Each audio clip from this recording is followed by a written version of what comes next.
নবম ও দশম শ্রেণী অধ্যায় 16 অনুশীলনী 16.1 16.2 12তম ক্লাস এমসিকিউ ক্লাস। এখানকার প্রত্যেকটি প্রশ্ন কোনো না কোনো বোর্ডে এসেছে, তো এমসিকিউগুলি তোমরা ভালো করে বুঝবে। দেখো, এবিসি ত্রিভুজের প্রতিসম রেখার সংখ্যা কয়টি? খেয়াল করো, এবিসি কিন্তু একটা সমবাহু ত্রিভুজ, তাহলে সমবাহু ত্রিভুজের প্রতিসম রেখার সংখ্যা হলো এই তিনটি। এই যে এইটা উত্তর। এরপরে দেখো, ওপিসি ত্রিভুজের ক্ষেত্রফল বের করো।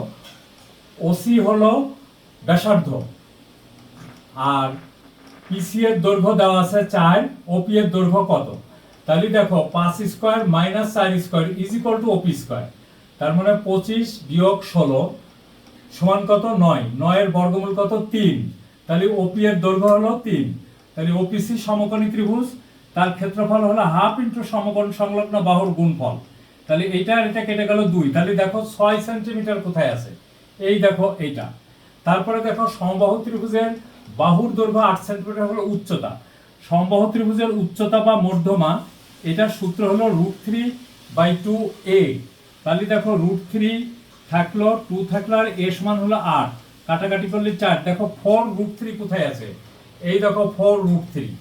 এরপরে দেখো, আয়তক্ষেত্রের দৈর্ঘ্য ও প্রস্থ যথাক্রমে 4 একক ও 3 একক হলে এর একটি কর্ণের দৈর্ঘ্য কত?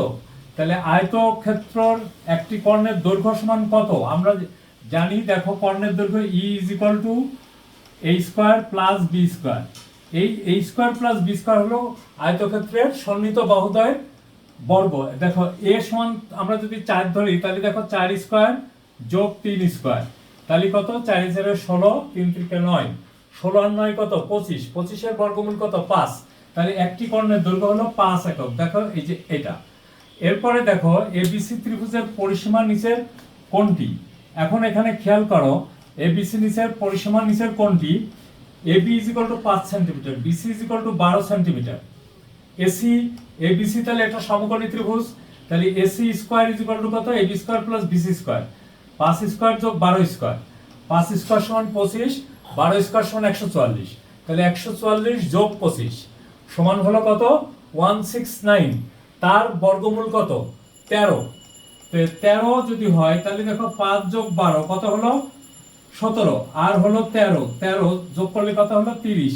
এই দেখো এত সেন্টিমিটার। এইটাই হলো উত্তর। এই যে ঘ, এই ঘটা হলো উত্তর। তাহলে বন্ধুরা, সিকিউ এবং এমসিকিউ অবশ্যই তোমরা সমান গুরুত্ব দিয়ে পড়ালেখা করবে।